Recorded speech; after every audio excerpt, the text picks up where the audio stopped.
Everyone, this economics should matter to you and how school choice vouchers can empower South Africans. So stay tuned.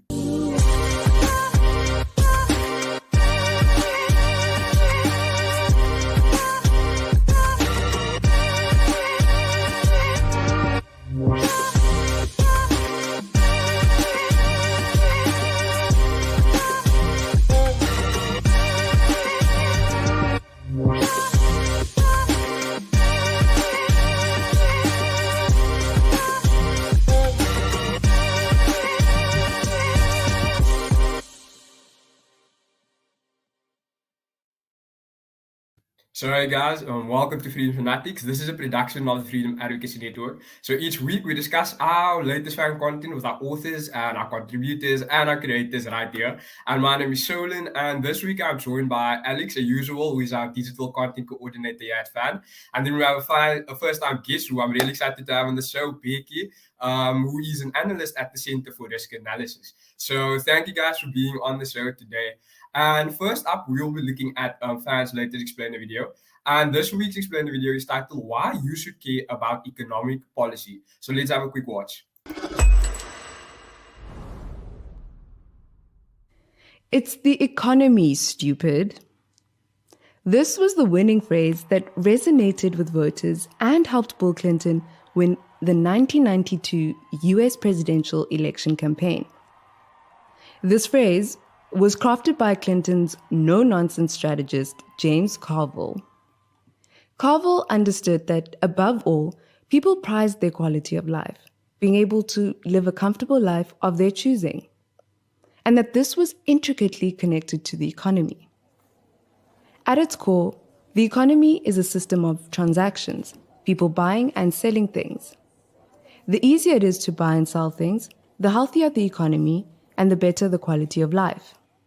Carville understood that if Clinton could convince voters that his economic policy would ensure a healthy economy and improve their quality of life, he would win the election. And he was right. Economic policy determines how easy or difficult it is for people to buy and sell things. But like an ecosystem, the economy is complex.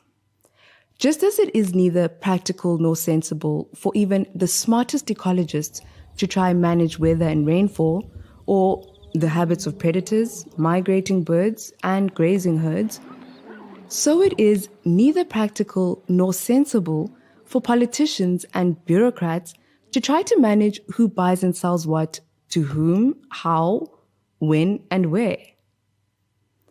But just as ecologists can be effective in identifying problems and solutions in an ecosystem, so too can policy ensure the health of the economy. Economic policy determines how easy or difficult it is for you to afford to live a comfortable life of your choosing. Like it or not, we are directly affected by economic policy. You have the power and right to demand good economic policy and get others to do the same. Your freedom is worth fighting for. Join FAN today to build a new tomorrow. Yeah, so Bheki, I think I'll come to you first, right? So today we see policies such as Black economic empowerment, affirmative action, lockdowns, minimum wage. These are all examples of bad policy decisions being made regarding the economy. What are your thoughts about that? Yeah, Sholan, that was a perfect explainer of what economics is about. And I think it's very important for South Africans to actually understand economics because South Africa is plagued with an activist government. You know, the computer screen that you're using right now, the camera that you're using there, as well as the internet that you use, you don't necessarily need to know the exact details of how the components work in order for it to work. But when it comes to economics, it's necessary for an individual to know what are the consequences of said policy, like the policies that you've just listed. Let's take, for example, that of minimum wages. And the intended policy or the intended goal of minimum wages is to sort of improve the living quality of poor individuals. But when you actually look at it, it actually prevents new employment of those people, which are predominantly the young and the economically disadvantaged South Africans, right? So it makes it more expensive for businesses to hire these individuals. These are people that don't have a qualification majority of the time. They're either in university and they take on part-time employment in order to up their skill or whatever the case is in order to sustain their families. So what minimum wages then does is that it makes it expensive for a business to hire that particular individual. So then the business chooses not to hire that person, right? So then it achieves the opposite of what it wants to achieve, right? It wants to incentivize employment, but what it actually does is that it disincentivizes employment. That's a consequence of minimum wages. The second one in which you've labeled is that of BE, Black Economic Empowerment, which is intended, or rather said to help that of Black individuals who are classified as economically disadvantaged. But what we see as the consequence of BEE is that it only helps a select few individuals, and those individuals are the ones that are connected to government, or as well as have any other political connections and are already themselves wealthy, at the expense of everyone else in society and disproportionately affecting the Black population. So then that's the whole primary reason why South Africans need to understand basic economics in order to understand the consequences of these policies, which does harm them. Yeah, Alex, I'd like also to bring you in here because, as Bheki says, like these things can get a bit complicated, and this is you can clearly see that is the ANC government over-regulating and they basically over-legislate our economy, and this is impractical and it's also counterproductive. So, yeah, what are your thoughts? Yeah, it's quite scary because what's scary is that some of these concepts seem complicated, and as soon as you start talking about fiscal policy and debt to GDP ratio and all these kind of things, you get lost very quickly if you're not economically inclined like Bheki is, his first true love of economics. So I think it's very important. I think there's a big onus on, if it were to the government's sort of advantage towards their own agenda to educate people on the implication of policy, then there would be a big push from them to do so. But I think it's like what we're trying to do here is just to try and break it down. And the economy, as we say, is just a system of transactions. Everyone knows the simple, I think it's grade 4 EMS. If you even in it's Civi's day at school, you have a market, you get kids to buy and sell stuff. It's as simple as that. But the implication of policy is way more esoteric and intangible. And unfortunately, it is things like BE and minimum wage that do keep people out of the formal economy. And it's the formal economy that allows our GDP to grow, allows our pot to grow, our fiscus, to spend money on social services, to spend money on service delivery. And I think that's the thing, it does affect quality of life. And I think economic policy should be front and center of what people use to judge who they vote for and what sort of accountability they're looking for. The things don't not get delivered because of random sort of goings-ons. Economic policies can be misused by people in power to enrich themselves. So very useful thing to understand, and it's quite empowering as well. For sure. Thank you guys for your insight on our most recent explainer video. So up next, we will be discussing reasons why South Africa needs school choice vouchers. So the school choice voucher policy is a proposal made by the South African Institute of Race Relations, where the government gives financial assistance to families that are basically in need. And these vouchers are specifically aimed at education. Alex, it's quite important, this school voucher policy, because it will improve the quality of our education and it provides equal opportunity, and it's a means to keep those who lead our education system accountable. Yeah, for sure. I think the same sort of principle applies as you would to economic policy, is that it makes schools more competitive. ultimately at the end of the day. So, that's the one benefit. And I think Bheki can maybe touch on that a little bit more than me.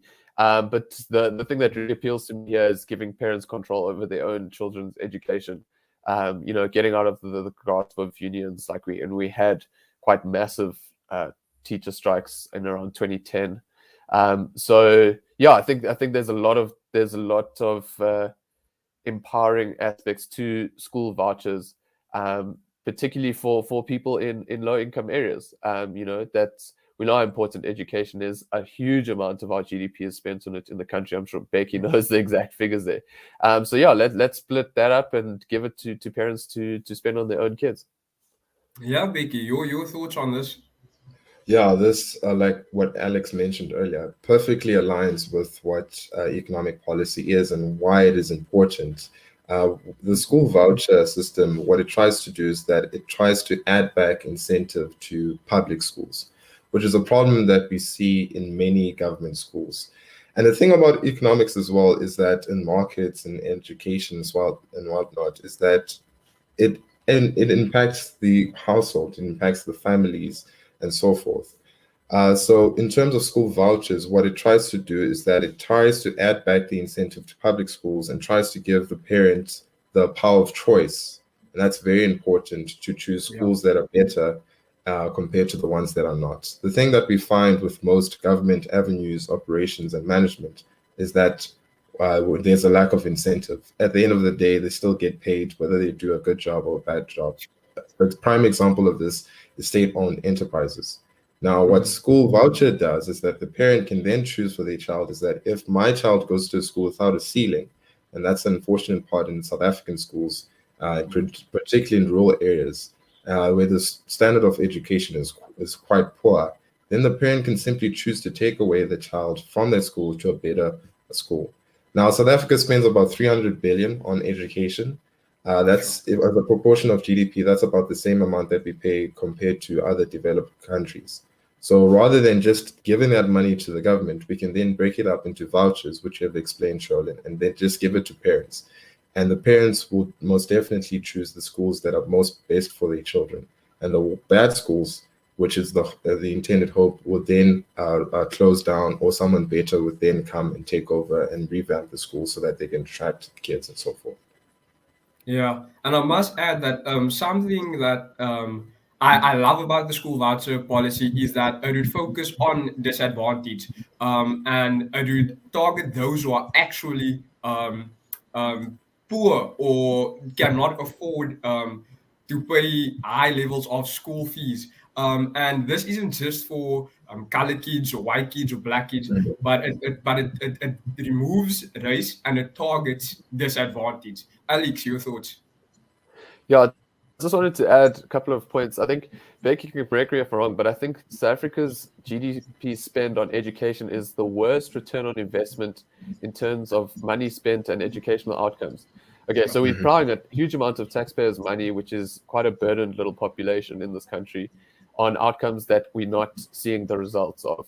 And I think what's interesting to note, we spoke a bit earlier about BE, and what we've seen with our with the Institute of Racial Relations education policy is that it one of the best performing groups in support of it are Black single mothers.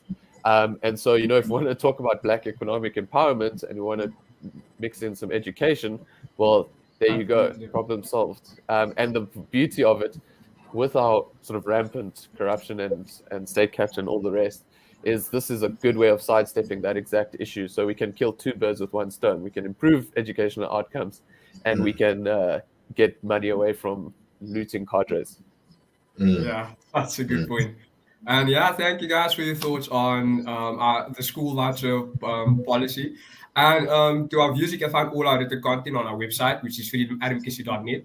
And we have now reached the end of this episode. So don't forget to catch us on Spotify. You can get us on Apple Podcasts, YouTube, and Facebook, and IGTV as well. So basically, anywhere where you engage with any social media types, that's where we are.